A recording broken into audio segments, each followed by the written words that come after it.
The prow of the church is the proclamation of the gospel in the storm of the culture.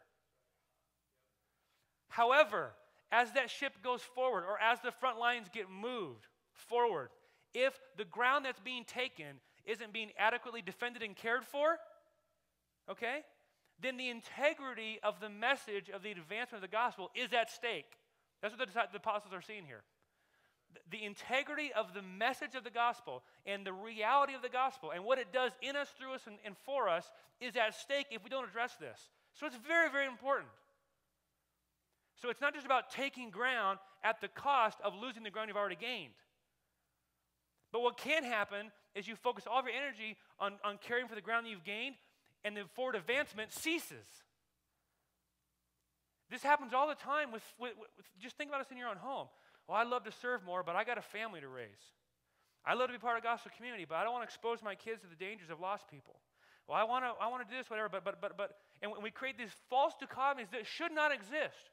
Should the gospel advance? Yes. Should the ground we've taken be cared for? Yes. It's a both and, not an either or. One plays into the fruitfulness and effectiveness of the other. If it's just all gospel proclamation, gospel, advance, and no one's being loved or cared for, or there's no new culture being created in how we're loving one another, there's no integrity in the message of the gospel. However, if all of our energy and all of our time and all of our money and all of our focus goes into just kind of circling the wagons, guarding the gate, and just hunkering down with each other, the apostle says that's a spiritual threat to the forward movement of the gospel. So it's not an either or, church. It's a both and we have to figure out how to do both. You got to figure out how to do it in your own family. We got to figure out how to do it as a family of families, as the church. When we talk about families, like, well, I'd love to be more be more involved in ministry and gospel work, but I have kids to raise. When I hear that, I understand what's being said.